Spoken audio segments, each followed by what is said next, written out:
It is Thursday, April 11th, 2019, and this is the MMA Beat. Welcome, everyone. My name is Luke Thomas. Thank you guys so much for joining me.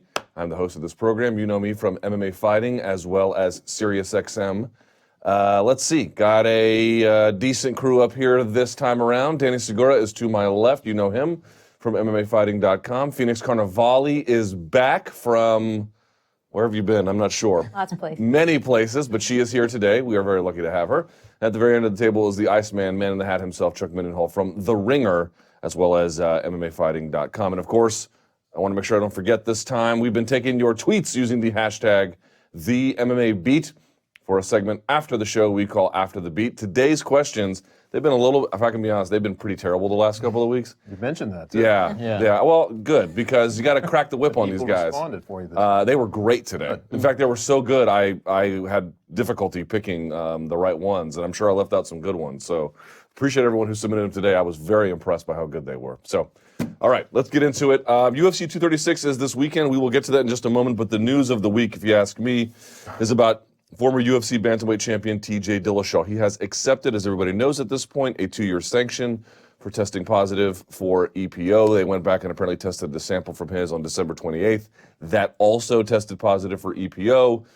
The story there apparently is that they can't test for EPO every single time, but when they do, it's a little more expensive and more involved, but obviously you can potentially yield greater results. In any event, by the time he comes back, he will be just shy of 35, let's say 35 for the sake of simplicity. Yeah, it's a big story. Danny, what is the most important element of this story? That, this was someone that we thought was going to become one of the greatest bantamweights of all time and maybe even enter that pound-for-pound list, right? And all of a sudden, his life just turned around like that. Not only from this, but obviously the loss to Henry Cejudo, and then this, he's going to be out for 2 years. We know 2 years at bantamweight, coming back at 35, it's close to a death sentence as far as going that division. I'm not saying he can't come back and make a successful comeback, but it definitely puts him back a lot into his campaign of becoming one of the greatest bantamweights ever. So definitely hurts his legacy, and again, it touches on this whole uncharted territory about PED usage. Before USADA, there were so many greats that we considered the greats, but that's pre-USADA era, and now with the USADA era, now all of a sudden that's getting into the conversation. So yeah, definitely tarnished his legacy, and big hit for TJ Dillashaw. I think it hurts a lot. It hurts you as a fan who really liked him and stood by him. And one of the things that kind of stuck with me the most on an emotional level, when you look at somebody who does get popped, how does it affect the crew of people around him? And I liked what his trainer had said, basically saying that when you do... Sam Calavito? Yeah, Calavito had said that when you do something like this, it also tarnishes the people around you. And he, of course, claimed his innocence, saying we didn't know he did anything like this. But people start looking at Dwayne, they start looking at Sam, they start saying, how did you guys not know? Especially when people like Cody were saying years ago, like, yeah, he totally does this, he totally does that. And I'm not saying I think Sam and TJ, and I think Sam and Dwayne knew. I don't know. I don't think they did. I don't want to believe that they did. But it's like when you do something as an athlete, it affects so many other people besides just you and your legacy, and I think you have to think about that. It also makes me think, did his ego get the best of him? Dropping the weight to fight Cejudo, and even now taking this, did he decide to take it because he left Colorado and started training more in California and living in California and thought, oh, I don't have the altitude advantage anymore. Do I need to start using this? When did he start using it? It puts up so many questions, but I think that as an athlete, when your ego gets the best of you, you have to think of not only does it affect your own legacy, it affects the people around you too. It's very difficult because there's so much duplicity in this game, and this is one of those situations where I think we had a TJ Dillashaw placed in a space where this didn't seem possible. Like, the ESPN did this huge kind of like piece going, and let's remember, they rolled him out as the beginning of the ESPN era. This is the kind of respect he was getting in the UFC. We were talking about him in pound for pound lists. We were talking about him as being one of the greats. And then ESPN does this feature where basically they're following him through his cut, and they do this really, all these great photos. They're showing all the supplements. He's just not the guy you expect this to be, to happen with. Now, obviously, I think it's just because he's been a face of a guy who's kind of against. I know the accusations have been out there that he's that he might be using and stuff like that. But I guess what I'm asking is, and I'll let you finish, who would you expect it from?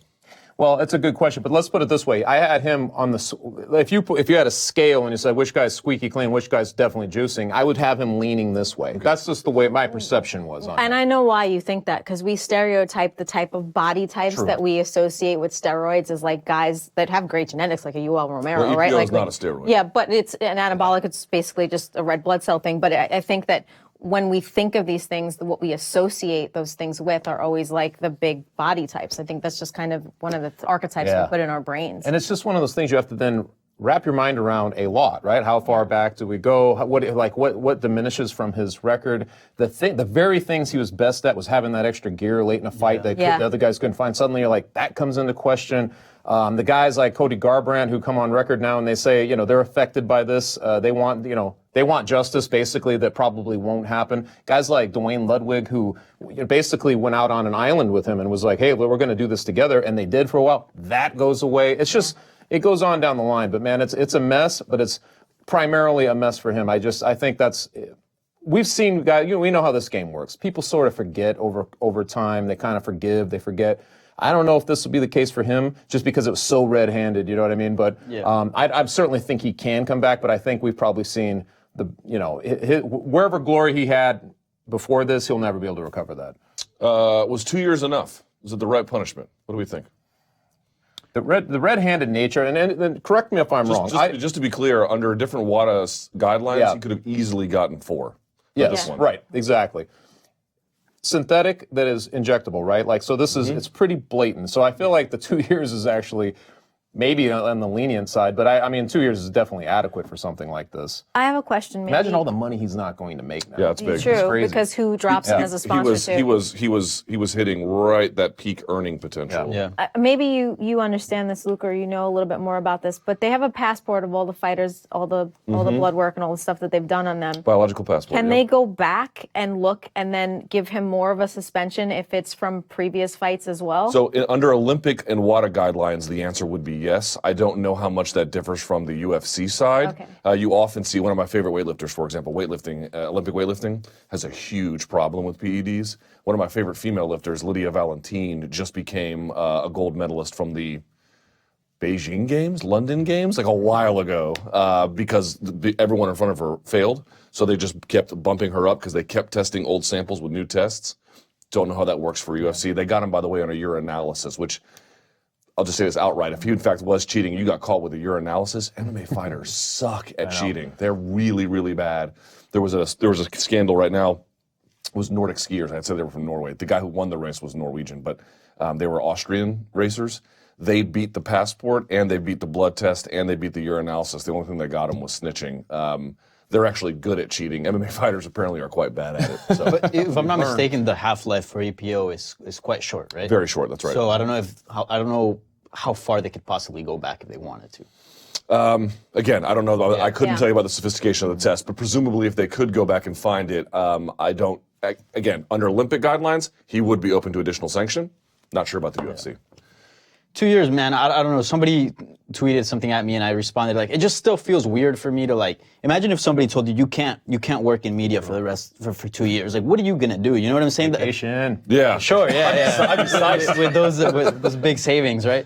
So it just feels weird to me, and it also leaves room for. And I know the Brock Lesnar situation is different because it wasn't EPO, it was a steroid, but it leaves room for guys that have big names like Brock Lesnar to go in there, test positive, okay, yeah, I'm going to get suspended for 2 years. All right, I'll just go do something else and then, serve my suspension, come back and then do it again. I think I still don't know what the right answer is for this, but I would like maybe a lower suspension, but then a hit in pay because he did make money off those fights using that substance. Just thinking where he was at age-wise and where he was at going into this year with a chance to make history and, like we were mentioning, just what a big name he was about to become. Honestly, I thought he was on the verge of being that guy. That second Garbrandt fight in L.A., it sold out. And Chris Pratt was ringside. Or and to end up in April at a completely different end of this 2 years. It's hard to wrap your mind around just all that he's lost out on. Yeah. The 2 years in terms of the money hit though alone,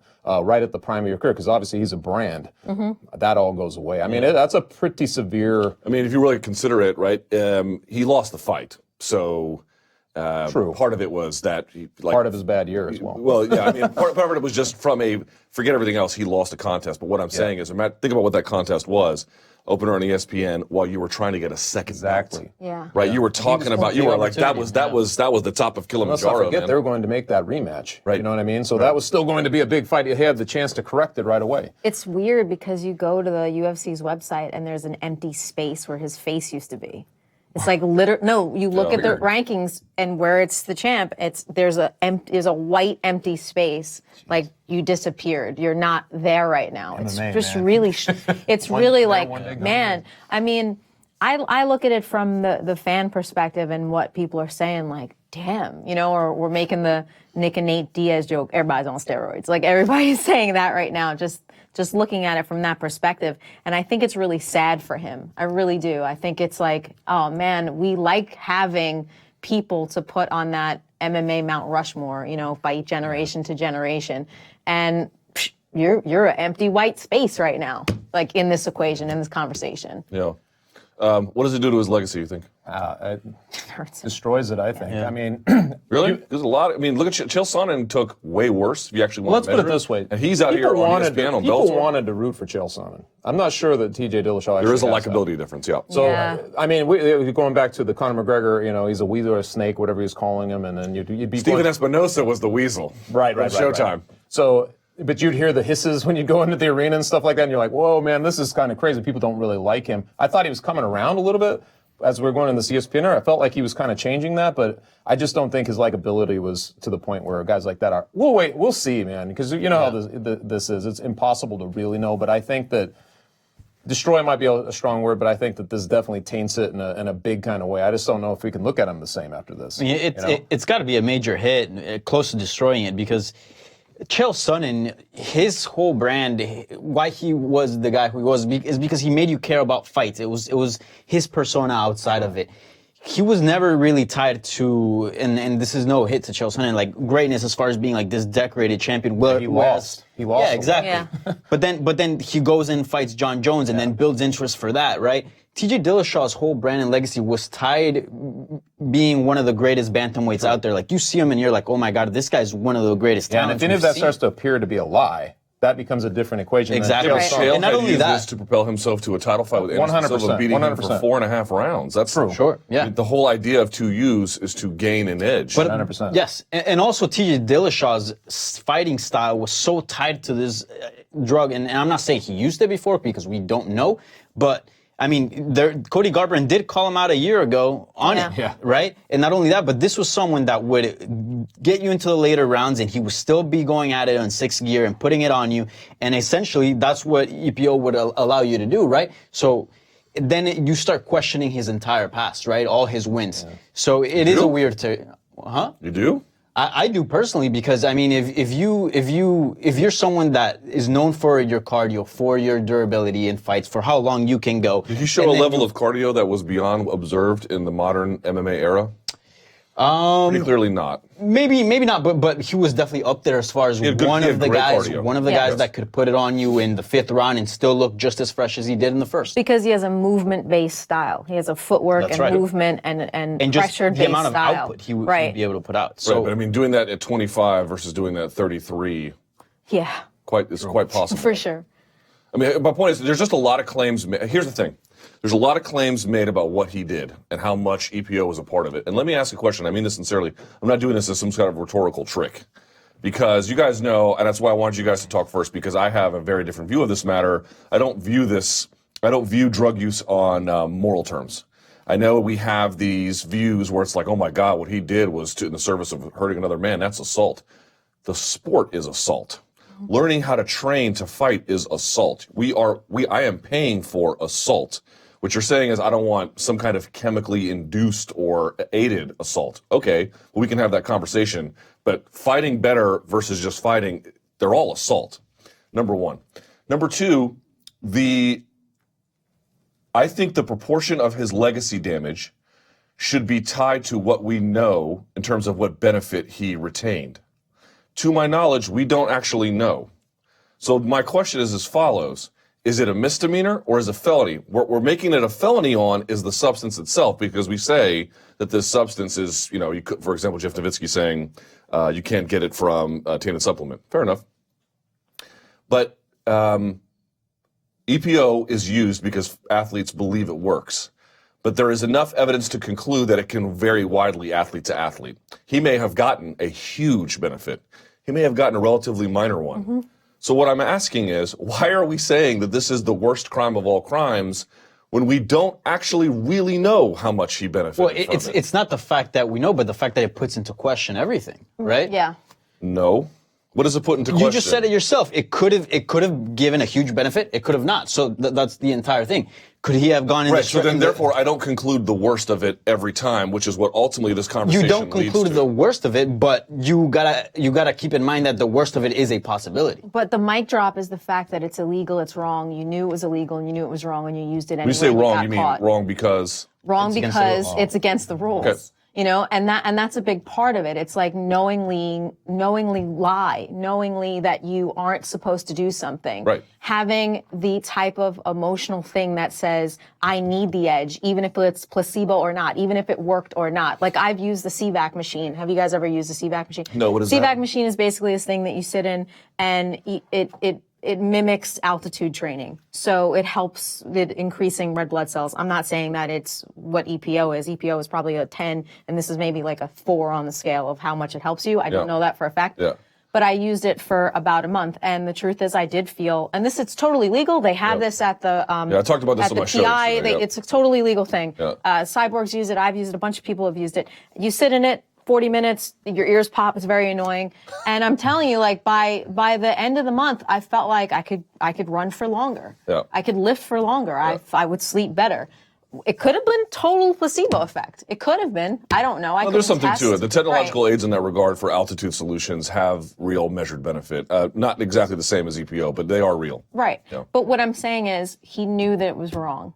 And that's a big part of the factor here is you broke the rules. So you get punished for breaking the rules. Right, but what I'm at, jaywalking is a crime. Why are we assuming it's murder? What I'm trying to get to the heart of it is everyone is saying this is a serious problem. It has not been demonstrated to me. Demonstrated. It has been suggested. Right. It has been hinted. It has been questioned. It has not been demonstrated to me what benefit he derived. And I think it's pretty important. This is my problem all the time with this stuff. It's like we make these big claims. USADA's working. Show me. Show me. MMA is safer with USADA. Show me. Show me. And I never get shown anything. Oh, TJ derived a huge benefit. Show me. Right. Show me what he know. got. We don't. We don't know. Should that temper? Maybe it should. Maybe it should. don't. Should that temper how we feel about it? Yes, because again, he could have maybe achieved exactly the same things he achieved without it. Maybe we don't know, or maybe not at all. But just the fact that that's into question. Whereas, for example, you get somebody like Demetrius Johnson who's never failed a test and has been tested. You can't put into question what he's achieved because there is no question marks. He passed the test. You couldn't put into question, but you can have and this is not the time, but you can have a broader conversation about advantages. When we talk about advantages, this is my point. When people, and we'll move on from a different issue on this one, this is the last thing I'll say. We talk about advantages. There's no denying the EPO is an advantage. Again, maybe not 100,000% of the time, but 99 out of 100 athletes are probably going to get something out of it, yeah? But we don't know. It can be, unless you actually really measure it, it's hard to know. But if I am born in a poor country and I have to train with a bad team and I have relatively inferior genetics versus you have great genetics, you wound up being born in Albuquerque, you got to train with Greg Jackson. Over time, we could talk about this level playing field. Your advantages are so profoundly, categorically greater than mine. This idea that we're all competing on the same space is just nonsense. It's not real. So this is why I think it's important when we talk about like what TJ got from it. Yeah. You should be able to answer the question a little bit. This like thing where we're burying him and we're wearing all black and putting on sunglasses for a funeral on Sunday. It's like, you need to tell me what he did. He lied. He lied. Fine, which is fine. Okay, so then the crime is that he lied. Sure. I'm asking what benefit he derived. If you can't answer that question, it should temper how we feel about it. You only have his body of work. That's all you have. That's the only thing you have as a fan in any sport is the body of work of what they've done.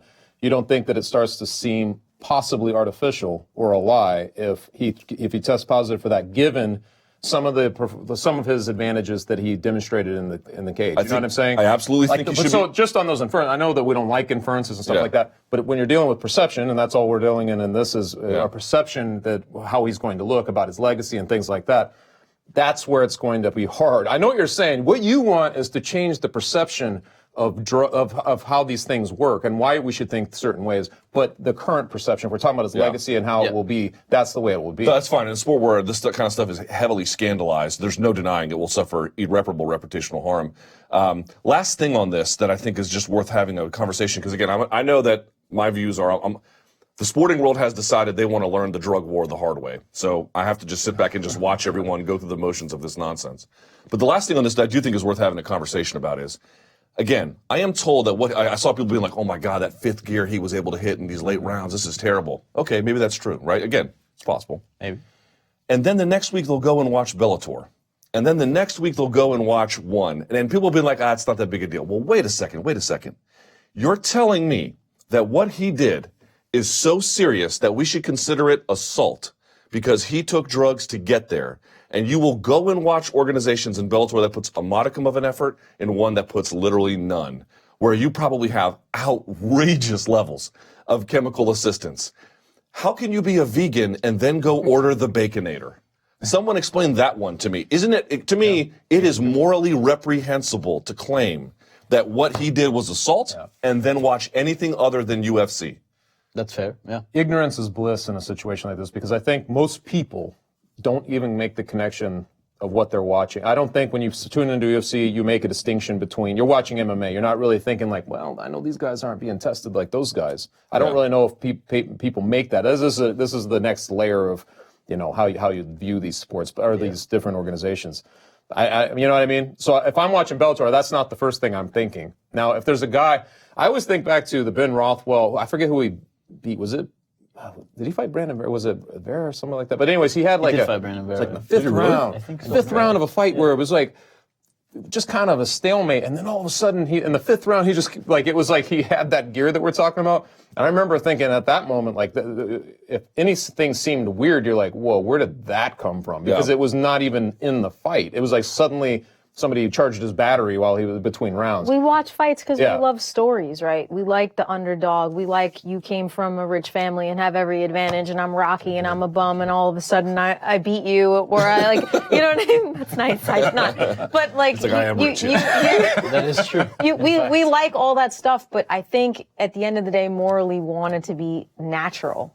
You know what I mean? Like, if you have a different advantage. I know the battle you're fighting is Dude, what is natural about so much more sophisticated? Romero? Like, there's nothing, I mean, the guy has a genetic freak. Sure, yeah. There's nothing natural about it. But how awesome is it if you beat someone like him and you did it on will and skill Dominic and like Cruz all beat those TJ awesome Dillashaw. stories. Yeah. Right, like those are the things that... Yeah, I know. It was close. That's the whole thing, which you mentioned, and it's I mentioned it right at the beginning of the show. It is weird because there are fighters that we consider greats, but they never fought under the USADA system. Right. And so then how do you measure that, right? Because I don't know, maybe they could have popped, maybe not. We don't know. So it is a weird territory where you start questioning, okay, well, how much stock are we going to put into this? Which I find it fair, but then you also see other fighters that do not pop, and then I think, their legacy, their body of work, in some way weighs more than somebody that did pop. That's as an individual preference, I couldn't argue with that. I just want to make it clear, the last thing I'll say on this is, if you're somebody who has outright stated you think that drug-aided fighting, which is a broad term, of course, is assault, you must be morally horrified at watching Bellator. You have to be horrified at watching One, or any other organization, because you are making you are making such a specific claim about what it is we are doing. I just find it. I just think the whole thing's a charade. But that's just me. I know. I have again. There's a lot to say about these things. We have decided as a sporting world that we want to head towards harsher penalties. I think it won't work, but It's only the Until they red don't. flags that do wave. You know, it's like if you're looking at a guy and he's caught and it's out there, well, the perception then becomes that he's a cheater. Yep. If the guys are not tested and they're just nothing happens, you presume they're not. But that's just maybe you're saying that it's probably a wrong presumption. It probably is. I think deep down, all of us know this is rampant. You know, this is going on all over the place, regardless of the organization. But it's the fact that, you know, we can see Ray Rice in the video when he hits his girlfriend. You can see it. It's now out there, and that shapes the perception. But somebody who is accused of the exact same thing, but there's no surveillance of it, we don't really consider it the same thing, you know? Yep. All right, well, let's move along because we have UFC 236, and I know everyone disagrees with me. So we will move along to UFC 236 this weekend in Atlanta, Georgia, where I went to high school. Let's see. What a great card this is going to be. There are so many different elements to it. I would like to start from the top down. Phoenix, I'll go to you. We have Max, we have Dustin. They're fighting for the interim title. There's a little bit of talk about Max skipping the line, but that doesn't really seem to me to be the defining feature of this contest. Dustin gives a nod to that claim, but doesn't seem at all bothered by it. Dustin seems to be looking at this as an opportunity to showcase exactly who he is. I've got a big scalp, and I have not really we always talk about like, oh, he has a big prize to get. Yes, of course, the belt. Well, interim, but yes. The bigger one is showcasing I belong in that tier of the Fergusons, the Habibs, and the McGregors. Max, of course, has champ opportunity here as well. When you think about Max, when you think about this fight with Dustin, what do you consider to be the most important consideration about the bout? The matchup. I think the matchup is phenomenal. I think these are guys that fans actually love to see without having any backstory of animosity or anything like that. It's just about volume. It's about action. It's about movement. It's about violence, calculated violence. I think the matchup is what makes us kind of shut up about the champ thing. I don't even hear that much talk about it. I just hear about like, what kind of strategies do you have to put into play to fight somebody who's a volume striker like Max Holloway? Look at what Poirier did to Gaethje. Look at the movement. Look at his strategy there. Like, what is going to happen? I've actually heard a lot less doubting of Poirier this time around than I ever have in his fight career. Like, people are actually saying like he has a really good chance here, and I'm shocked by that too, because like we looked at Max, and then with Max in general, he just had a major health scare, and we completely have forgotten about that because of what he did to Ortega, because we're like, he looks pretty damn good to me. And honestly, I kind of want to see him at this weight so that I never have to hear about one of those health scares with him ever again, if that was the case. So I think that the biggest storyline with these two is the matchup, and I think it's a great one. I love where Max is as a fighter. Like, there's some kind of thrill about the way he handles himself that seems like he connects with the way we want fighters to be. He connects with an idea that people want fighters to be. So basically, him volunteering to even take that Nurmagomedov fight and fly all the way out to New York and sit in a press conference and actually convince you that he's the guy to put Nurmagomedov in the deep water. That's awesome stuff, right? I mean, and then to actually go out and do the things against Aldo, and like you said and pointed out, like he comes in with a different, he tweaks his game in the second fight and looks even better. He does this to Ortega. There's something about the way he handles himself, and I feel like if that's jumping the line, I think him volunteering for that Nurmagomedov fight is kind of like, this is the nod to him, like, hey man, we know that you were going to do that. Now we're going to put you in the spot that you were trying to get to before. To me, I love that setup. I love it, and I love the fact that he's, 13 fights in a row. The guy has been insane since that McGregor loss all the way back, years ago now. And you look at where Poirier is, and he has a chip on his shoulder. He doesn't feel like he's been ultimately respected, and I feel like he looks at this as like his moment to kind of showcase himself. And he's been in like Fight of the Nights the last 3 times, and all of them been victories. And actually, like, except for that one where the disqualification, they've all been very good fights.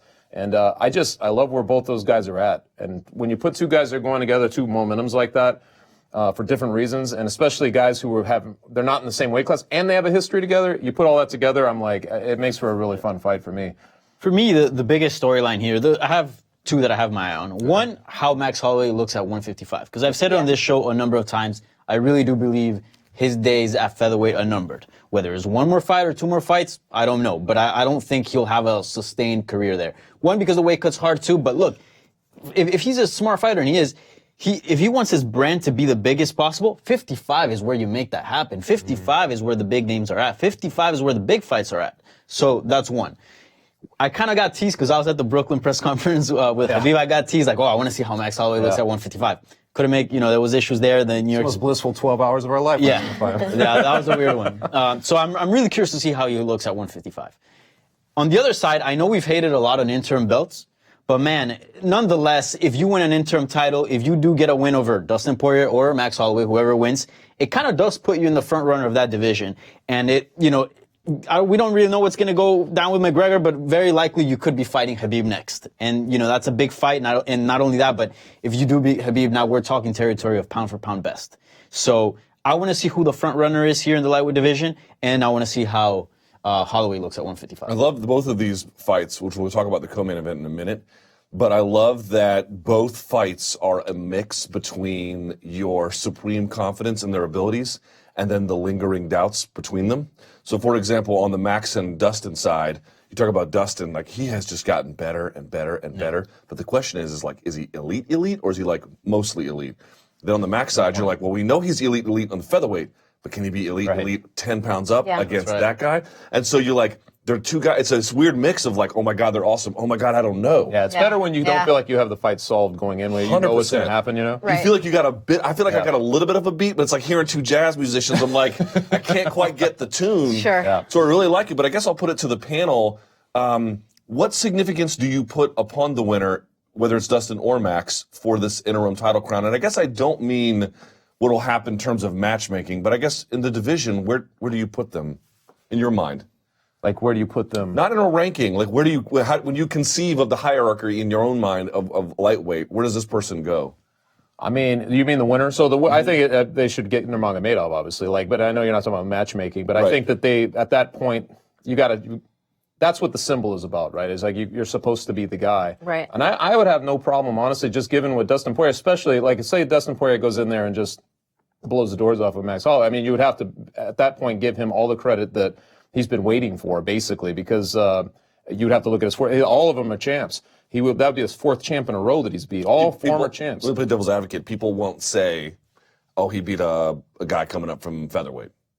Well, they will do that regardless. This sport, man, there's nothing you can do that's perfect in this sport. But I think he silenced. I mean, we've seen how good Max Holloway is, and we know he cuts a lot of weight. I'm sure he would be having a pretty good run. I feel sure he would be pretty good at lightweight if he stayed there, if he was there earlier. So I don't know. But to me, just given his skill set, how good he is, and how young he is, and how quickly he put it together and gets better and better, beating Max Holloway is no easy. I don't care what weight, So I would give him the full credit. I mean, the dude dismantled Ortega and beat the featherweight goat twice. I mean, the way he beat Ortega too. Yeah. I mean, you probably broke down that tape, but it's just like, it's like, that was eye-opening stuff. I mean, you're sitting there watching, they're like, what? Because nobody had done that to Ortega. Nobody had even come close. Usually Ortega's the guy kind of dictating everything going on. You were watching really my belief about that fight is you were watching a very good fighter in Brian Ortega fight somebody ahead of the game. Yeah. And that gap was just drowning him. I will say that if Max Holloway wins, see, I used to love this champ. Oh, these guys can defend the belts. They can. No, they cannot. They can't. I'm like, right away though, they should just be. Are you coming back to featherweight, or are you wanting? Because they should just. It should just be solved right away. Because otherwise, you hold up that division for no good reason. Phoenix, I know you think of like I do, at least in this particular way. It's two good guys. Matt, I mean, yes, people have their own allegiances, but you got a guy in Max who's a stand-up as they come. You got a guy in Dustin who has been out there grinding. Everything he's gotten, he's had to earn the hard way, and including this one if he has to end up getting it. Some people don't like that. They want the mix, and I get that like having a villain and a hero is usually better. I don't need that. I'm not watching the Avengers. I kind of like two heroes. I'm not watching the Avengers. I don't need the really strong villain here. I don't need a Thanos. I just need, I need good martial arts. I need good technique. I need a question mark. I need to see what someone does. I need chess. That's what I need to watch a good fight. Look, I think rivalries are important in sports. They're awesome. They definitely up the ante a little bit.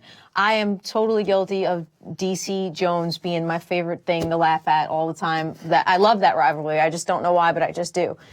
But every once in a while, let's just make it about how good these two guys are. I'm comfortable with that all day long. Like Nunes and Holly Holmes, I'm just like, can't wait. Loving them both. Don't care about if they hate each other, if they're nice to each other, whatever. I am probably not in the majority of this equation. But I also really love martial arts more than I love fighting. And that's why that is what comes from me. Danny, last question about this, and I want to talk about the co-main. if Max loses, he can just go back to featherweight. He's still got a belt. I don't think it's. And by the way, main and co-main, everyone's in their 20s, which is kind of amazing. Yeah, that's crazy. Although late 20s for Adesanya and Poirier. But let's talk about 28, 29? 28, 29, somewhere in there. But let's talk about Poirier for a second. Tell me the story of his career if he wins. Tell me the story of his career if he loses.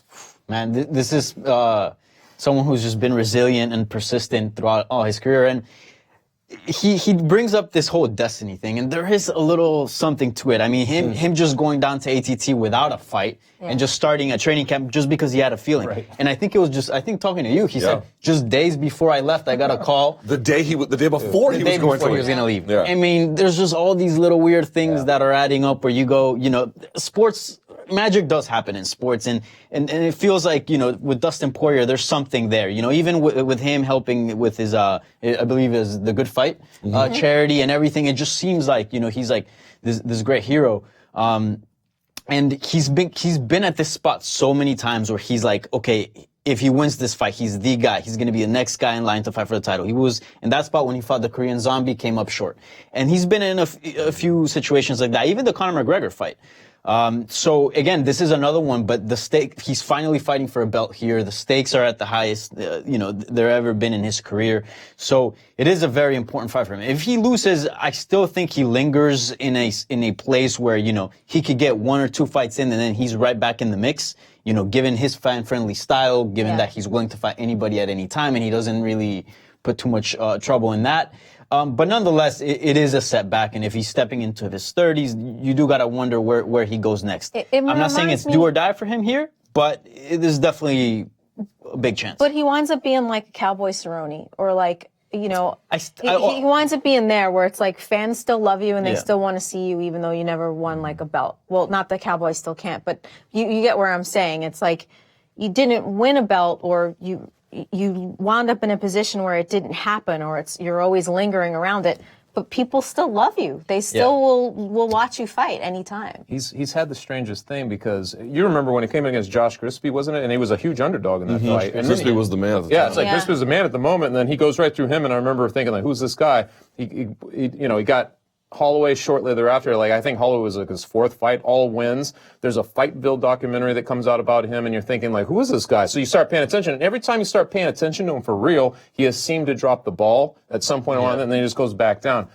I feel like this would establish that pattern in some way that might be really become part of his legacy at this point, because I think he's finally got to this point. For him to lose the fight, I think, you never know, because Michael Bisping, there's been examples of guys who had kind of careers where they were doing the similar thing and then they ended up breaking through in the end. You never really know. He's still a young enough guy. But I feel like, for the time being anyway, his pattern would just be that. It would be either get to the good one and then drop. Get to the big one and drop. So let me go back to you now about the co-main event, Chuck. You've got Israel Adesanya taking on Kelvin Gastelum. Again, I love this matchup. Let's start with Israel Adesanya, who appears, in my judgment, to be the more fascinating character. 14 months if he wins this, 6 fights. I went back and I looked. It wouldn't be as good as Anderson Silva's first 6 fights.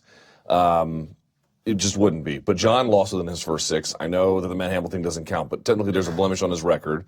McGregor had a big span in between because he had the injury, so that doesn't count. St. Pierre lost early on into Matt Hughes. I'm not saying that Adesanya is better than all of them. I'm saying if he wins on Saturday, it's part of that conversation. Dude is on the cusp of something incredibly special. He knows it too. Agreed? It's the quietest, loud approach I've ever seen, because it's like quiet in a way that you want to compare him to these other guys. He's not doing anything ridiculous that's making us all, like, everybody talk about him. It's not really like that, but you realize he's there. It's kind of like he's just barely submerged from those other guys, those other names that we, like John Jones. By the time he was at a certain level, you were just like, John Jones seemed like we were calling him the greatest in the sport. He's going to be the best guy. It's not really like that with Adesanya. A couple of his wins have been decisions, you know what I mean? Against Anderson Silva, I thought he had a great chance to kind of take a huge step forward. He definitely got a title shot, but I don't know if we're going to look back on that fight as being anything crazy, like a really special type of fight. He's waiting, I think, for that moment. This could be it. And if he does it, I really feel like he's on the cusp of breaking through like that, like where he'll become the guy that Dana White envisions and wants to start cashing in on as soon as possible. And I think you would have to look at his run and then really respect it at that point, just given him hitting the ground running through 14 months of 6 fights. I mean, that's crazy. I don't care who you're fighting, but he had an escalation of names. It was an escalation. And some of those guys, when they booked him, we were basically like, ooh, that's a lot right away. And he'd go right through that guy. He'd book him against Brunson. oh, I don't know, man. You know, Feast or Famine guy is going to go right at him. Beats that guy. Anderson Silva, which was kind of a legacy baton passer, you know. And now here he is with Kelvin Gastelum. I think you got to give him his full due, and I think he would break. If he does what he's been doing, like especially what I did to Brunson, I think he would break through in a big kind of way. What do you think here? Was this a precipice of great history? I need more. I don't like doing this to fighters this early on in their careers either, because you kind of set them up for failure. I really like the sports science aspect of it, the martial arts aspect of it. I want to see how he handles somebody like Kelvin. I want to see, you know, what happens here. I want to see if Kelvin can split entry and get away from what's his reach? Like, I know it's about 4 inches less than John Jones, but it's somewhere up there, like maybe 80-inch reach or whatnot. I want to see if Kelvin can even hold him against a cage, or how his takedown defense is going to be. I want to see if he uses trips instead of throws because of his takedown defense and his range. I want to see all these things and then have these conversations. I just want to see variety. I want to see what you can do against different body types and different styles. I think this is a great style matchup, actually. And then I like having these conversations, but I don't like having them too soon. I don't like having them in the beginning, because I feel like I discredit the fighter's ability to show me some stuff. So yeah, he's impressive. I like him a lot, but I don't want to have that conversation about him yet. Well, we're going to have it anyway. All right. Danny, what do you think? To Phoenix's point, I really do like that. Both the co-main and main event, aside of what it could possibly mean, we're in it just for the martial arts and for the actual fighting. It's going to be fun. But as far as what a win could do for Israel Adesanya, I mean, we already know that the UFC has a star in their hands, but I think they could potentially have a superstar. Because all of a sudden, if he wins that interim title, it kind of reminds me when Conor McGregor picked up the interim title against Chad Mendes, and then all of a sudden you're like, whoa, you know, that sets up a huge fight with Jose Aldo. And Jose Aldo, don't get me wrong, he's been in big fights, but just the fact of who we know who Jose Aldo is and who Conor McGregor is, that could be a huge fight. Yeah. All of a sudden, the Robert Whittaker fight in Oceania can be a huge fight. And if he wins that, man, I mean, all of a sudden you're talking about maybe somebody that could get into that conversation of the all-time greats. Speaks volumes that... So, yeah. And I love Robert Whittaker. I think he's an awesome fighter, but it speaks volumes that if Adesanya wins and that fight is made, that becomes the biggest fight of Whittaker's life. And that's what an A side can do. And that's what I think he would achieve, essentially, is all of a sudden all boats rise because everybody wants to face that guy, and it becomes a big fight for everybody in the division, you know? There's also just lingering doubt about Adesanya. I keep seeing this after the Silva win. People are like, oh, it wasn't that impressive. I'm like, oh my God. Anyway, but like even now he's talking about Robert Whittaker, and people are like, oh, he's looking past Kelvin Gastelum. So there's this lingering doubt about him as well, which only makes the match more intriguing. Yeah, and all these guys look past their people. Yeah. You notice that? No, I know. I'm just saying. I understand. You understand because we're in media. Because also media, we're asking him, what about the one after this before he's even fought the guy? Yeah. So it's just an inevitable consequence of the position that he's in. When you're that close to the title, you're always... I will say that... But he talked down Brad Tavares when everybody was like, wow, this is a big challenge. And look what he did. He talked down Derek Brunson, and everybody's like, whoa, this is a really big challenge. So it kind of makes you wonder, like, you know, I mean, he might not be taking him seriously, you think, but like, man, he's still going out there and delivering. Well, nobody's humbled him yet. So it's like, it's one of those situations where, of course, he's going to continue with what works for him, and basically that's how he carries himself.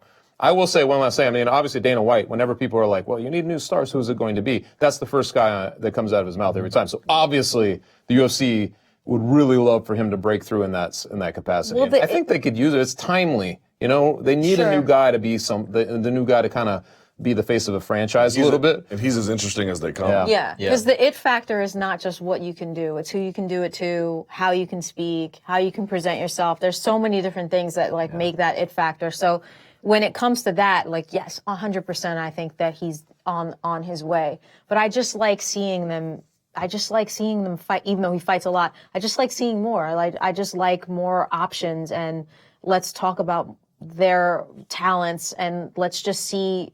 Let's just have this fight, and then have more of that. She's still not sold on GSP. She is. I know. Oh no, I am. Like, that GSP it's just, guy, you know what it is? It's that we build these people up so much so that we can crash them down, and I think that they're all very human, and at any given day, at any point, because of the variables of this sport, even the greatest person in the world could get knocked out. I will say that the really great it factor people seem to take those expectations, even the crazy outlandish ones, and they somehow know how to manipulate it all and just kind of keep it on their side. He certainly knows how to do that. Yes. He's just ingesting all of it, and it's just making him like into this bigger being. Phoenix, I'll go back to you. Are we not you. I'm not asking you to confess. Sure. I'm asking you to observe. Is Kelvin Gastelum being slept on a little bit here? He was supposed to fight Whitaker, and it didn't go through. He put the belt on, which was a little goofy in the end. Not that big a deal, but a little goofy. Then he has to go back to the training camp, and if you notice in the first episode of Embedded this season or this week, he was like, "I'll admit it took a while to get out of the funk I was in after that, like to get interested in this." And Adesanya is on the microphone. He's kind of amazing. Is Gastelum being slept on here a little bit? I think by some fans. I don't think by everybody. I think that Kelvin has done a lot of things in his career that have made it say, wow, you know, this guy is really good. He's got great boxing. You know, he's an interesting southpaw. He can wrestle as well. You know, when we saw him in The Ultimate Fighter, we were like, oh, wait. Oh, okay. And that made us like think about him, which I don't think that we were when we were watching the show. And then, you know, it's just jumping around in career, the weight, problems with weight cutting. And then I think the marijuana thing, like there's been stuff that has had us not really think about him in this trajectory of like how good he truly is. But I like the same type of thing. I just want to see more from him. I want to see him fight somebody like similar in age. This'll be the fight that has us really look at him in a better way, I think. I feel like that's sort of been like the story of his career. Yeah. Like people just That's what sleeping I on was him all the gonna time. say. Yeah. Like he was the last. The mattress. Yeah. Everybody's always sleeping on him. He was. That's a great dad joke, by the way. Thank you. He was the last pick on The Ultimate Fighter, right? Yeah. Yep. Yeah. And then he goes on and win the whole thing, and it was like, And it was all Uriah Halls. If you recall, all the hyperbole around it was because he's spinning people away on the ambulance. Yeah, I mean, people were talking about Uriah Hall possibly fighting Anderson Silva at the time while still being in the top. Yeah. So it was you like wanna the talk Uriah about- Hall show, and then he spoiled that.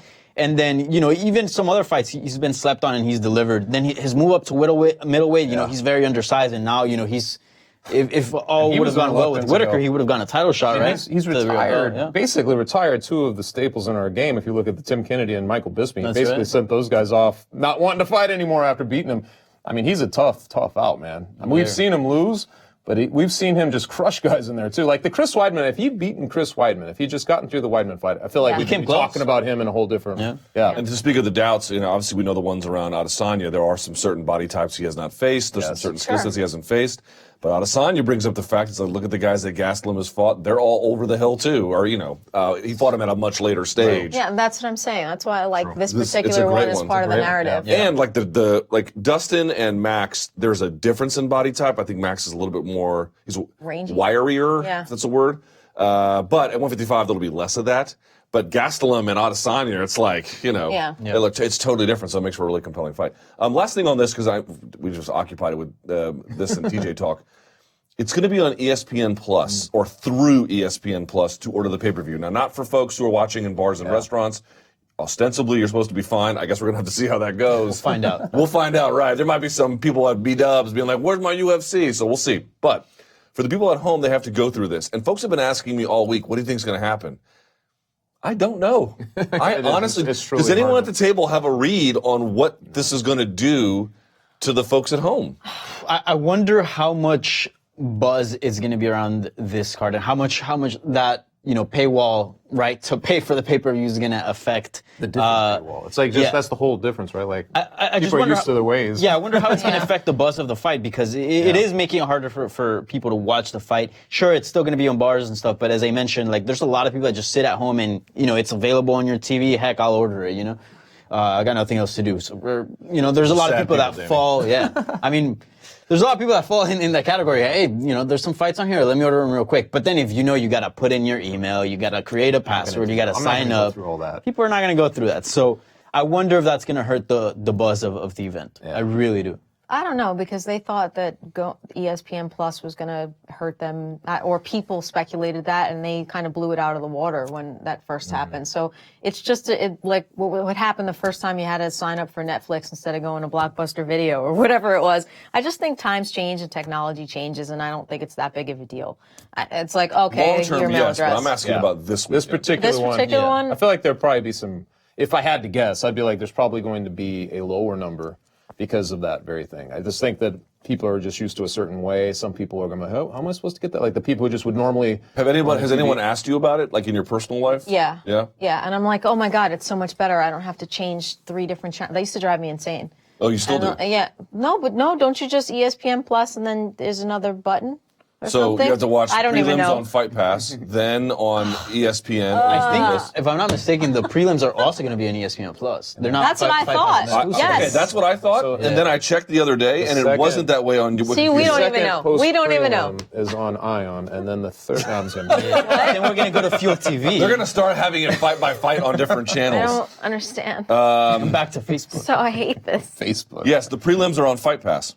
And then the preliminary card is on, the early prelims are for Fight Pass, then the prelims are on ESPN, and then the main card is on, obviously, ESPN Plus. That's a unique. Okay. That's such a different thing too, right? Like using ESPN flagship, the main channel, as the prelims. Yeah. It's just a whole different thing. But that will drive. I think ultimately that I hate drives. it. I don't like that at all. I know, it's like somebody tell me how I can just be as lazy as possible with this, because I will pay extra money for that. I feel like this One- one's going to do a low number Right. that we're used to. Like Yeah. I think this would do a bigger What would it number. do? It's What would it impossible to do know, but traditionally?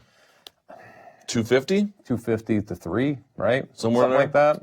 It's been lower Is it though. high? lately, I would say a little lower. Really? 2 to 250? Yeah. I Gasoline. think. Bro.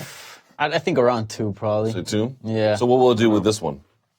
Now remember, I mean, the, we can't find out now, remember right? the equation is different because they'll make money a different way. What they're, Yeah, of what course. they're looking for is subscriptions, not so much Yeah. pay-per-view totals.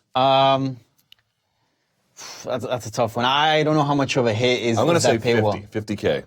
Wow. 50. 50. Wow. Really? That's low. Wow. I was gonna say like maybe like definitely over 1. I'd say like 120, 150 around there. Think so? Yeah. Are we gonna like bet on this? No. We'll never find out now, right? I mean, I don't know. Dave Meltzer's got his work cut out for him. That's what I know. All right, before we get to Under the Radar, we got one more thing that we have to get to, which was not the greatest news, unfortunately. BJ Penn in, well, I don't know if it's legal hot water because he's not facing any criminal charges, as I understand it, but his wife putting a restraining order against him, getting one, alleging years of abuse of different sort, marital abuse, in certain cases sexual abuse, physical abuse, retaining custody of her children, like the whole 9 yards. It's a really sort of ugly episode. She had alleged, and it should be noted, these are allegations for what it is worth.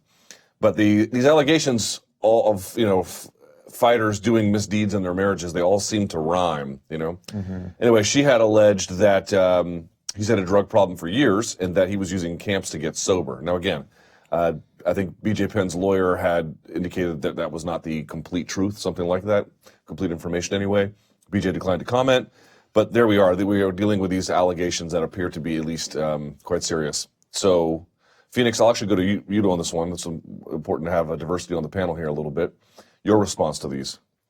I mean, I'm always very in the middle with these type of situations because of personal experiences. There was a kid that I went to high school with that got accused of a rape situation, and it ruined his entire career. And it was found out years later that it was a complete and total lie. So I try not to always take the woman's side all the time, and I definitely don't take the man's side all the time too. What I can say is that just because someone was a great athlete, it doesn't necessarily mean that they're a great person. And I think that we have to try to find as much evidence before we prove somebody guilty in that type of realm. I think only the people who know BJ really well will know what type of things are in his character. I don't know anything about BJ personally. I've actually never even met or interviewed BJ Penn. It's just a really sad situation, and it seems like the media sometimes highlights this more in combat sports than it does in other sports sometimes. I think it happens more in combat sports. Do you really? Yeah, I don't think MMA has very many. I don't know about boxing. I can't quite speak about it. Could be true, could be not be Right. true. You would see this more in other sports potentially.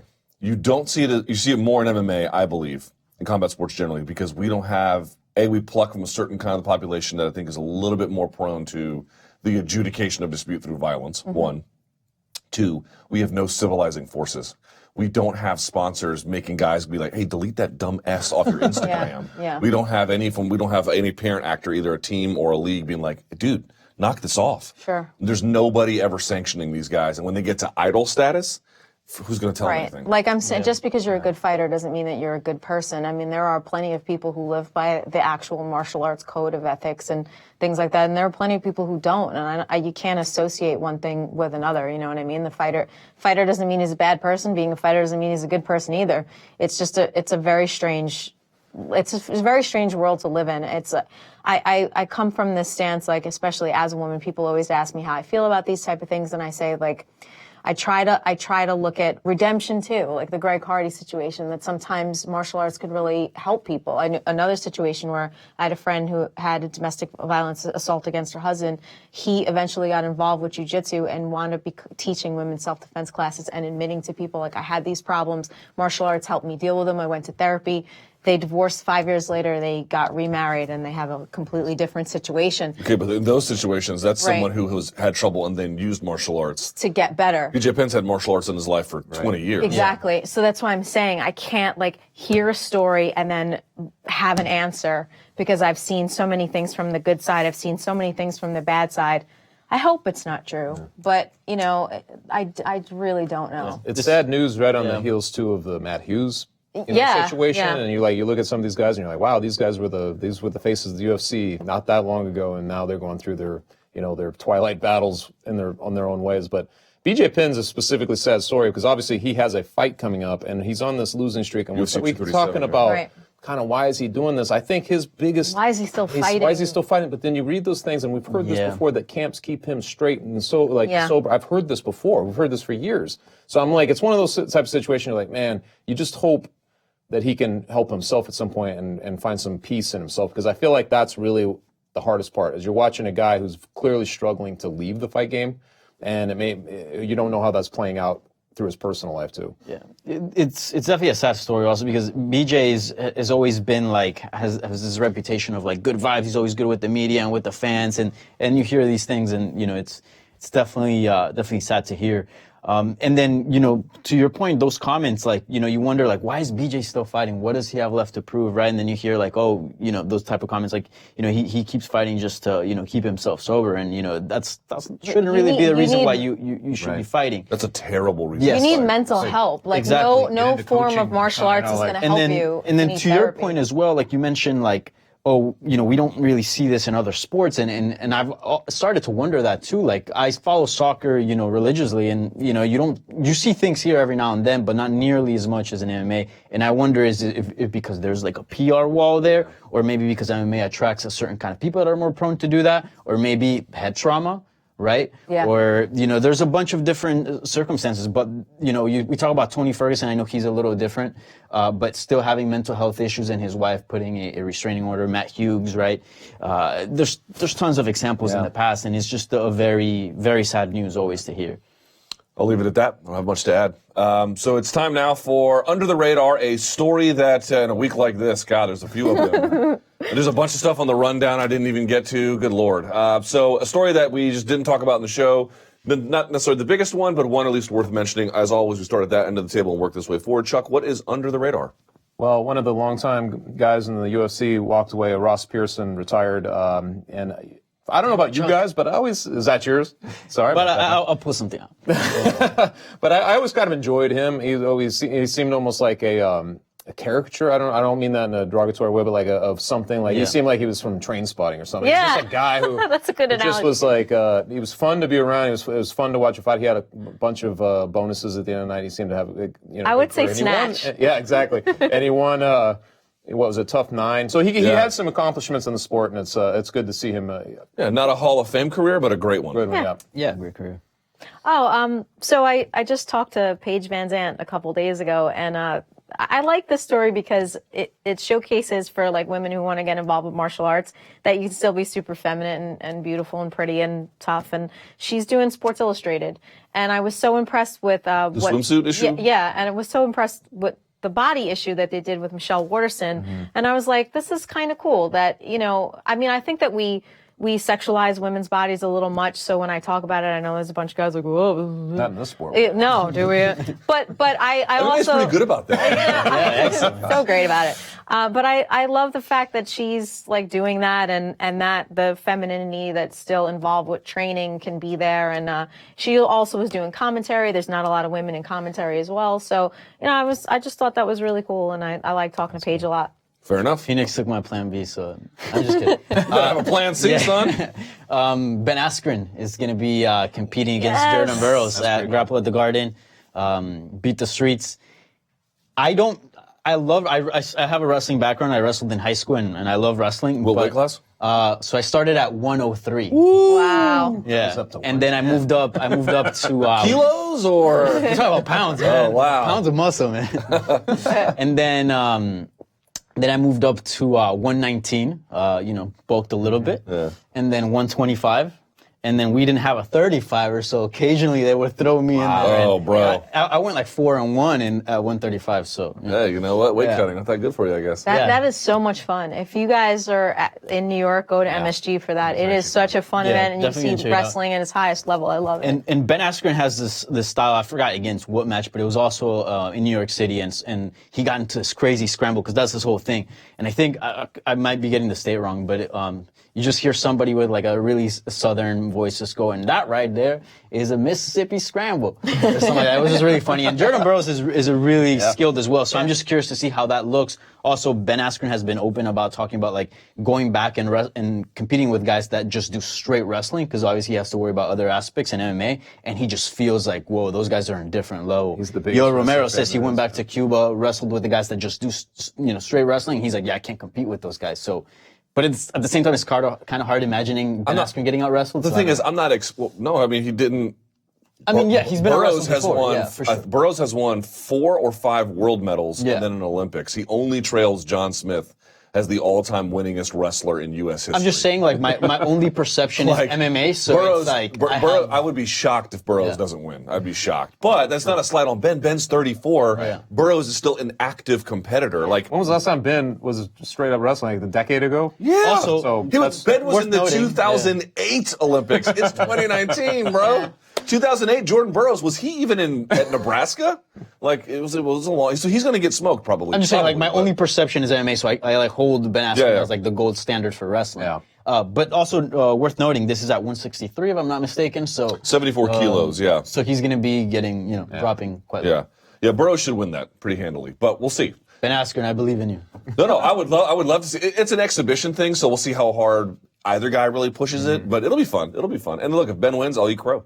I like Ben, but I just think, Jordan Burroughs like is crow. And I do like crow. It's like just like it's not. It's like I don't know. It's like picking against Fedor in his prime or something. It's like that dude's real good, right? The one he's wrestling. And then last but not least, 2 things. This is just a quick USADA one. This is kind of funny, I thought. Very quickly, if I can pull this up. Oh, God damn it. Where did it go? My life is just a calamity. Who was the Russian guy who got banned, who didn't even fight in the UFC? Well, I lost it. Azamat something. I forget. God damn it. Well, then I'll go to my B1. The B1, of course, Bellator had a presser. You went to it this week. I did. Bellator 222. They're going to have a show Check out the interviews. in June. That's right. They're good. In June, they're going to be back at Madison Square Garden for Bellator 222. Lyoto Machida versus Chael Sonnen at light heavyweight. Should be kind of interesting. And sort of a third under the radar. I think it came out either last night or today. Luke Rockhold's got his first 205-pound match, speaking of 205, against Jan Blachowicz. A great introduction. What? I said, your boy. His boy. Who? Luke Rockhold. That's your boy? We had a little back and forth on Twitter, Chuck and I. Yeah, it's okay. What happened? No, it was, nothing. it was no big deal. I was just- sent him a very handsome Will he look like a 205 and you send a modeling yeah. shot? Yeah. Well you played. two, you two Well are played, buffoons. Chuck. What Yes. can I do? That's true. All right, so there you go. So you got your news about Luke Rockhold and Blachowicz. You got your Bellator news and everything else down the table. All right, we have been taking your questions using the hashtag, the MMA Beat. We have selected the best of them. We're going to answer them now. Don't go anywhere. We're going to have our After the Beat segment. You can watch it by just sticking around right now.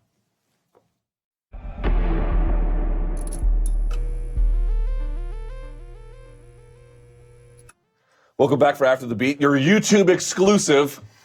Sorry about that. I forgot to mention it on the other part of the show. What can you do when you sleep 2 hours a night? All right, my name is Luke Thomas. You know me.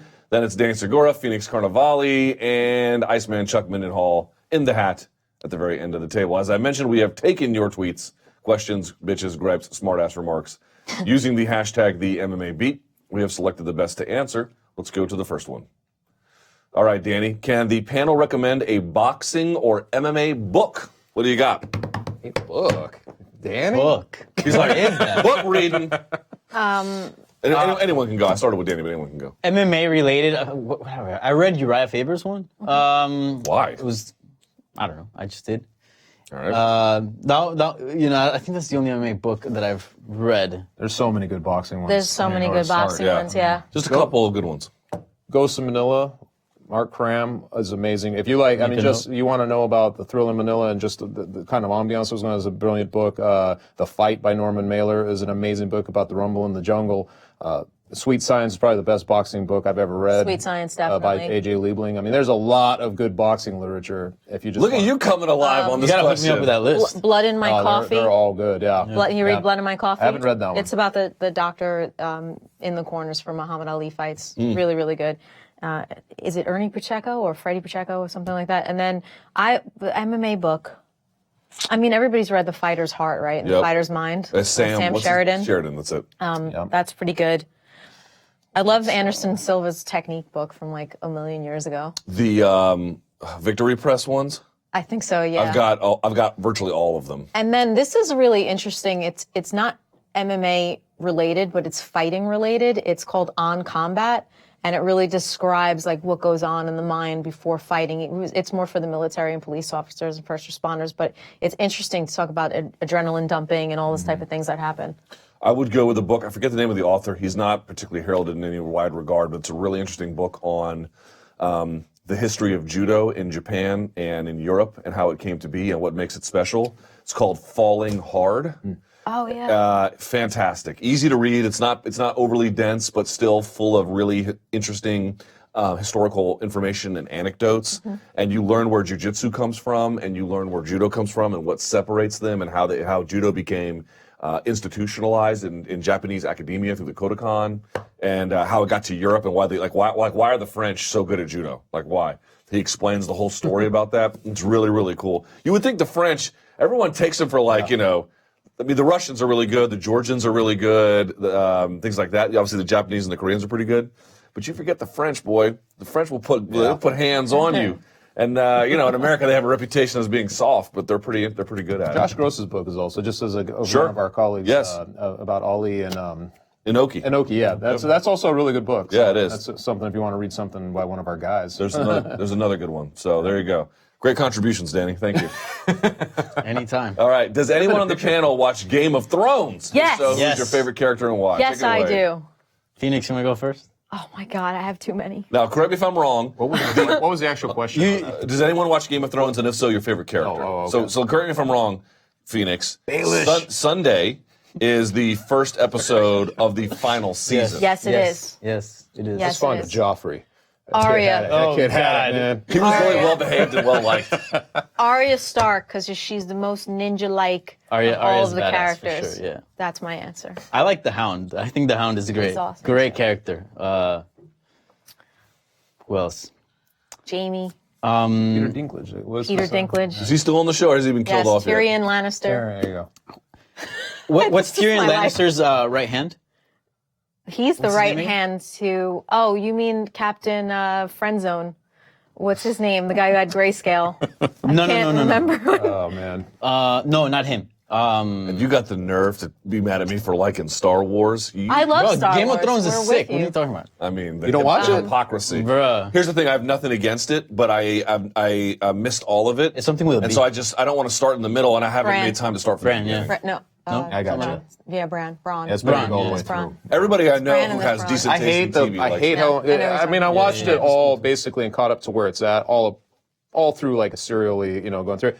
But I hate the time off because then you kind of forget the storyline. Maybe Nah, something I'll just rewatch it. I'll just go back and rewatch the last one. You know what I mean? And try to. Oh wait, remember- so you're a Game of Thrones fan?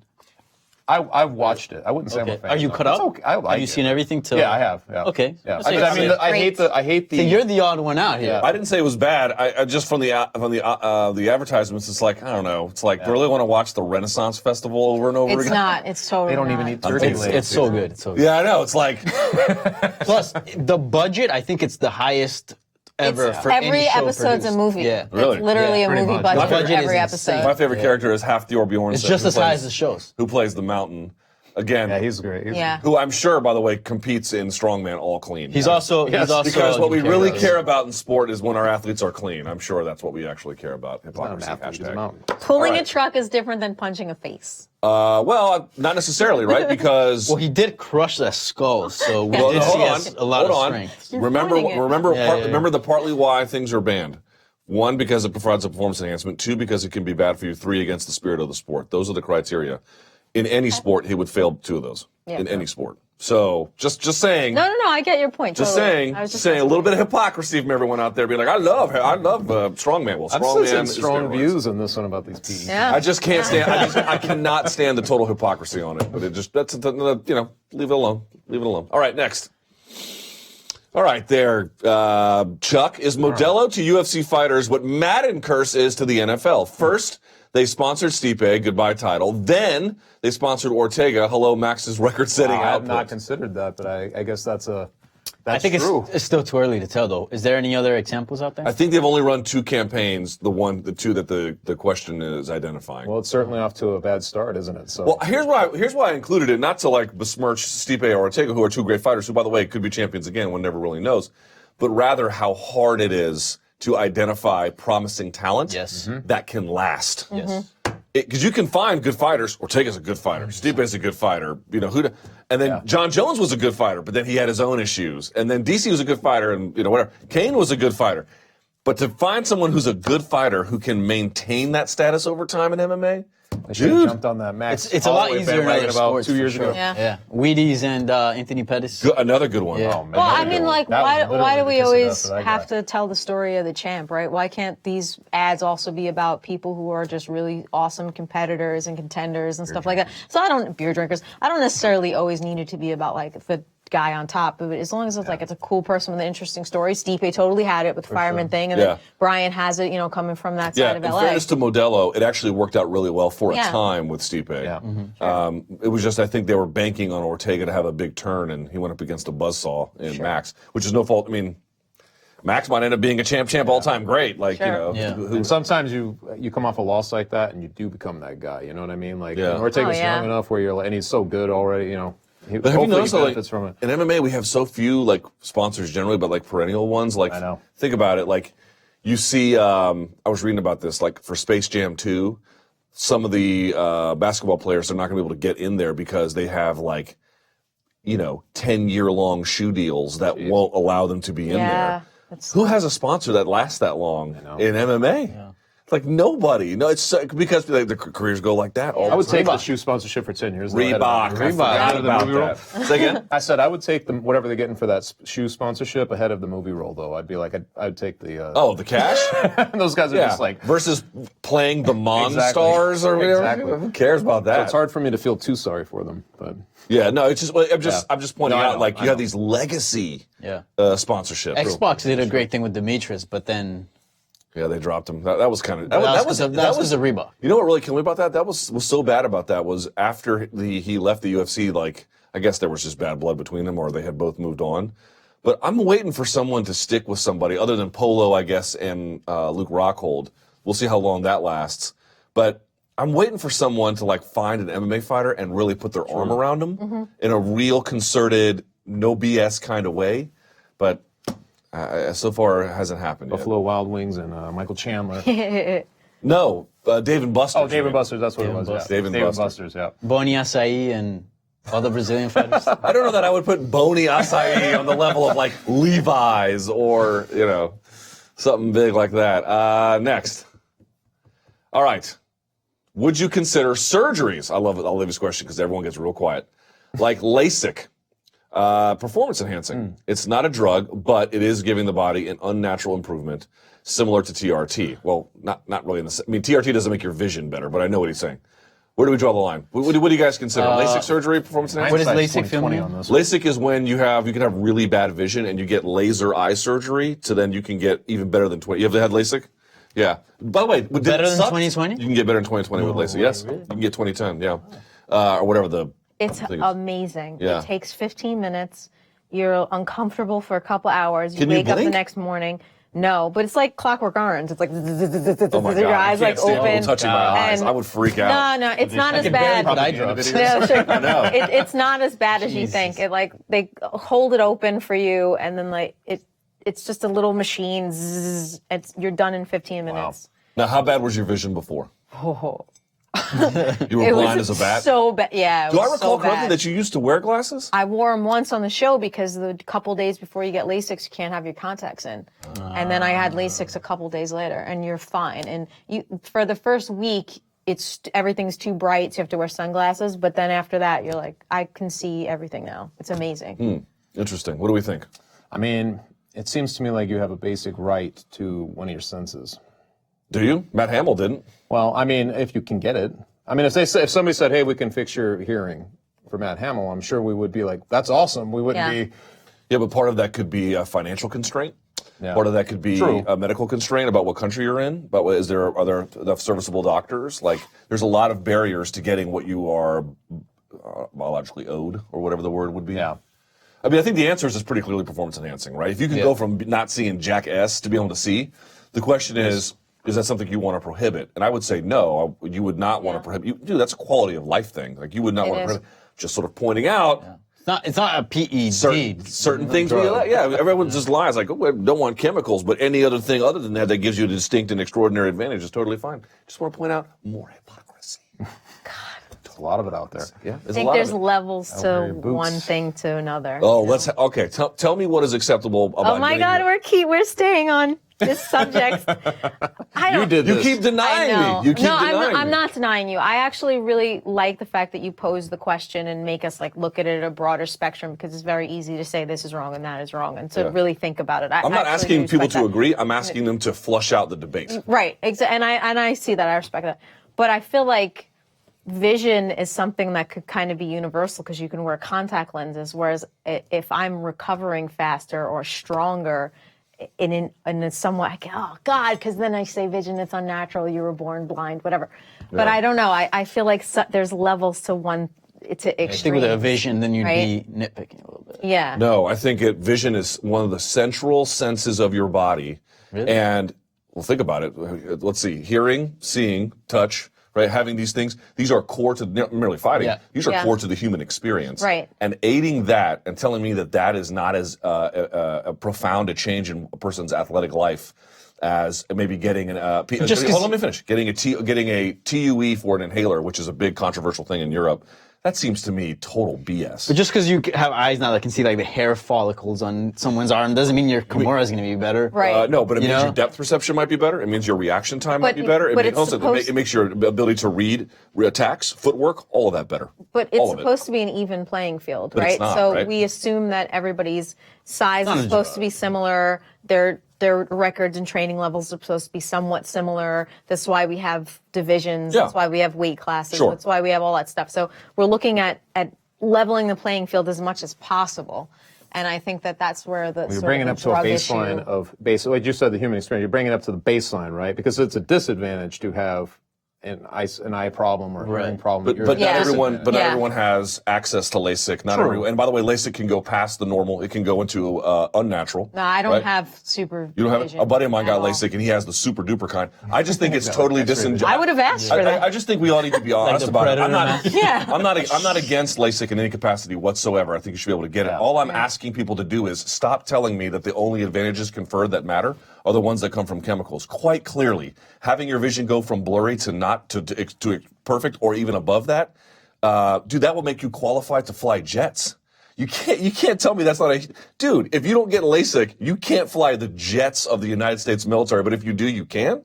Come on now. Come on. That's a major, major improvement in your ability to function as a human being. All I'm saying is you should allow it. Just can't all be chemical. That's all. That's all I'm saying. All right, I'm done with that because I know the comments going to be like, but Luke loves steroids. All right, here we go.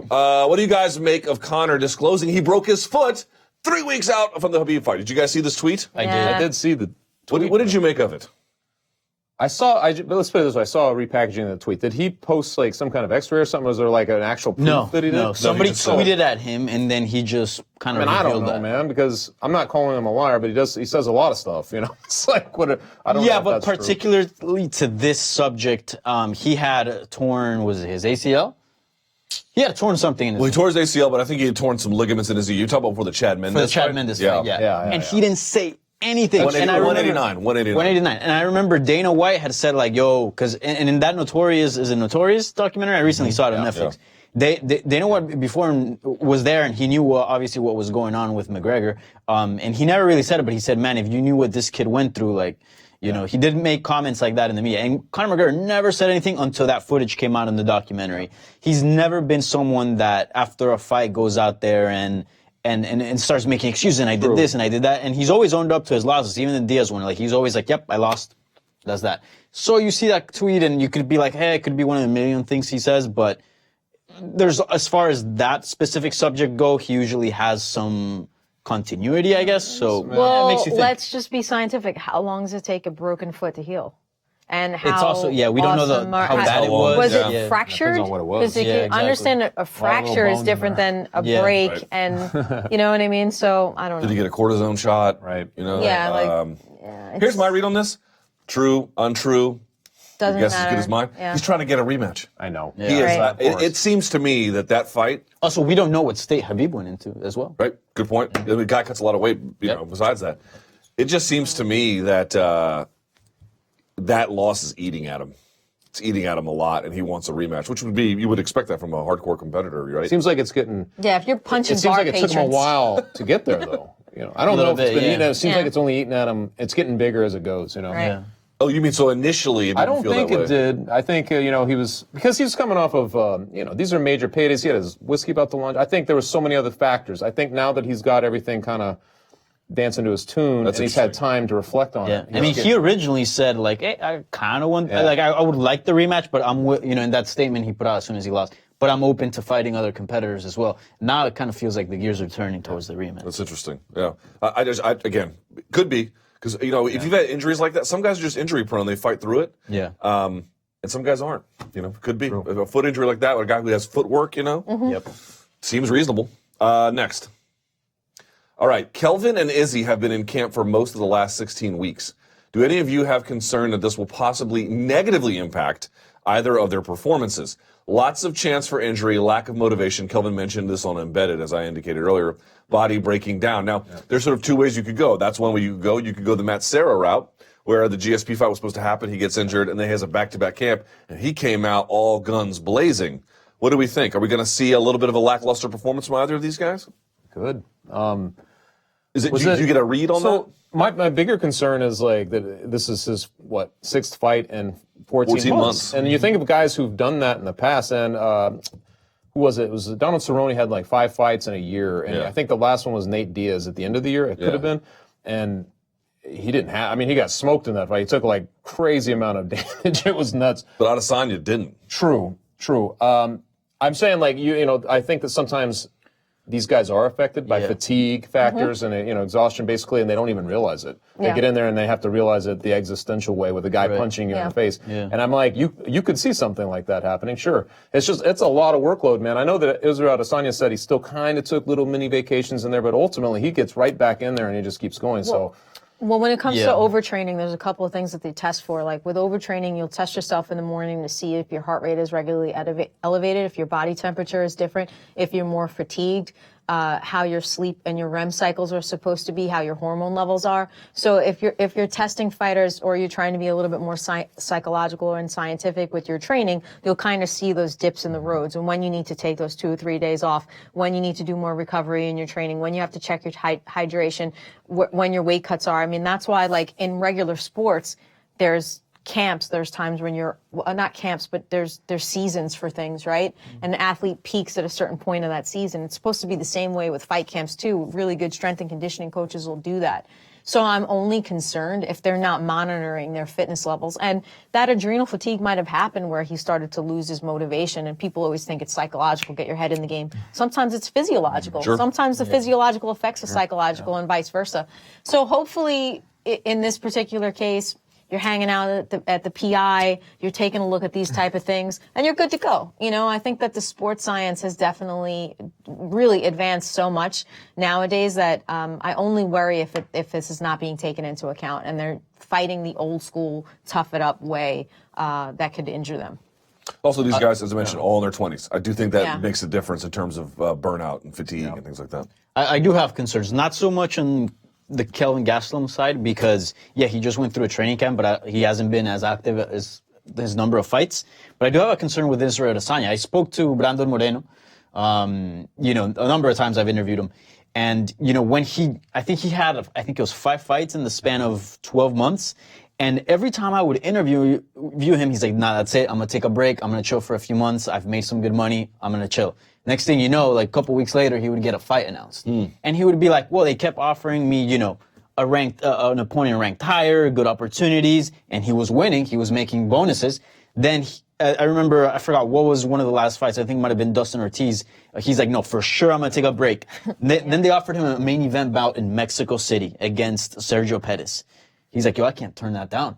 So he accepted it. And then he went in that fight, lost, and then I interviewed him after, and he's like, hey, man, I should have listened to my body. This was my body telling him, you need to stop. Because piled up weight cuts, wear and tear of the fights, wear and tear of the training camps. He was like, I cannot explain it to you, but I was literally in the fight telling my body to do something, and it wouldn't do it. It was the weirdest thing. I'm not making any excuses, but I'm definitely going to listen to my body now. I'm going to take a break, and he did. Worth remembering real quick is Israel Adesanya as a kickboxer was really prolific. There was one year where he fought in the span of a year something like 8 or 9 times, and in a week, and in like a 3-week span on 2 different continents. He fought in Glory in Broomfield, Colorado, and then like somewhere like China or something like that, like 3 times. So one of them being like 2 in one night. So the dude is used to keeping himself Also, the training to MMA. Of course, I know it's a lot different. I know it's a lot different. Yeah. Also, I'm he just saying he doesn't cut that much weight. Yeah. True. I mean, yeah, that's true. I mean, Brandon Moreno was also in his 20s. He's a super young guy.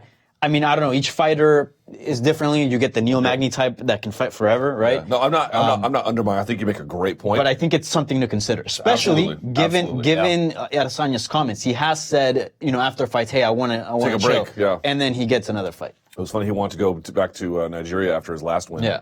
He's like, well, they got an election. And Worth mentioning. And he goes, and I know things might get rowdy there. And then they canceled the election or delayed it, one of the two. And I was like, yep, Israel called it. There you go. But yeah, I think you make a good point. So better that he goes with a belt. Right. Yep. Right. Next.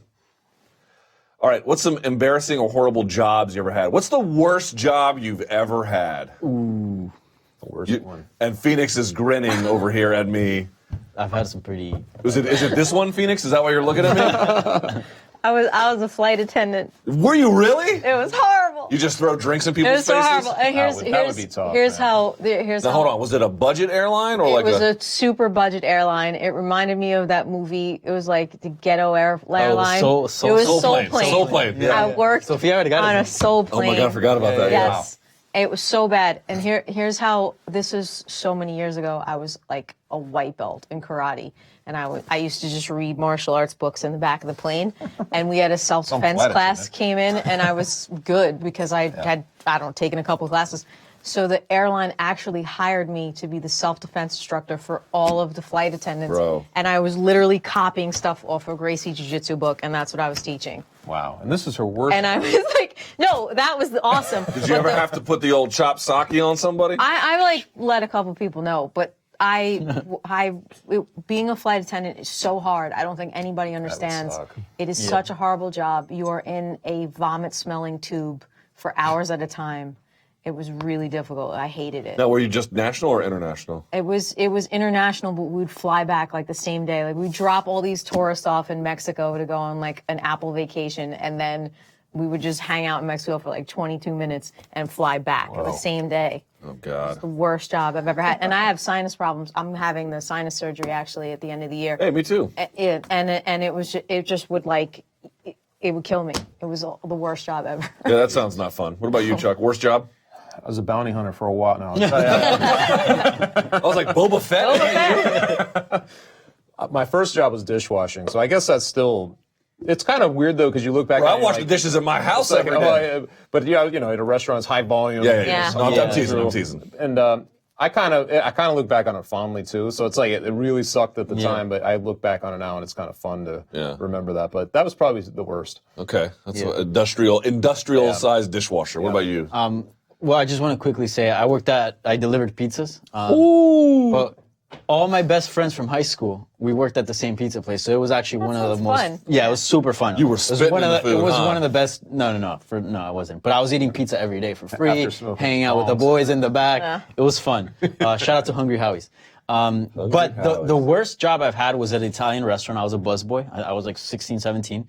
And I was like cleaning bathrooms. I was, just doing everything. Like anything that nobody wanted to do, it was like, yo, Danny, go do it. And then not only that, but like the owners were super mean, and I was getting paid nothing. Yeah, that was the worst experience. I've had a lot of bad jobs. Wow. So have I. I don't even know where to start. I've been fired from so many. Let's see. I got fired in high school from Chick-fil-A. Turns out you can't tell customers to go F themselves. Especially there. Yeah. Very religious. Got fired from Baskin Robbins for taunting other employees. Let's see. I got fired from a place here in New York City bouncing because I didn't show up, which is understandable. Let's see. Inside the military, they're not jobs, but like occasional duties. I've burned feces, which now actually turns out to be like a veteran's health issue. I've done that. What? So what happens is they would have what do you do with waste? Human waste. You have to burn it to get rid of it. And then here's the trick to it. One person has to stir it so it burns evenly. So your boy has your boy has done that, and it is not. So stirring shit is something you're very, very. You ever done it? No. No. No. Understand? You're not stirring feces. You're stirring burned feces. Wow. It is. Do you have a gas mask? We had to get a T-shirt and tie it around our faces. Ooh. Oh my God. Yeah, it was not awesome. It was not awesome. Win. If you're wondering you win why this Luke entire stirs shit up. conversation. I thought mine was bad because I've cleaned like throw up. I have stirred burned feces, so that was awesome. And then shouts to the Greenleaf Cafe. I think it's still in business. I was a doorman's bouncer in my senior year in college at like the coolest bar in town, which was a place called the Greenleaf Cafe. God, what a S show that was. Chucking drunks out, people fist fighting in the bathroom. Had people pull knives on us. Like, it was a disaster. I think the shit one is worse. Yeah, that was worse. Yeah, that was worse. Does not sound. It was worse. I only had to do it once or twice, but it was not. I did not enjoy that. I want everyone to know that I did not enjoy that. So, there you go. All right, there's worse jobs. Keep sending us those tweets using the hashtag #TheMMABeat. I believe we're back next week, assuming that my baby does not come early. We shall see. I don't know how it's going to go. We're Play it by ear. like any true Colombian, she's taking her sweet time to show up, right? Yep. Yeah, that's how they do it over there. So we'll see how it goes. But if not, we should be back next week. So there you go. For Chuck, for Phoenix, for Danny, I am Luke. Hands up, chin down, let him fly. This is the MMA Beat.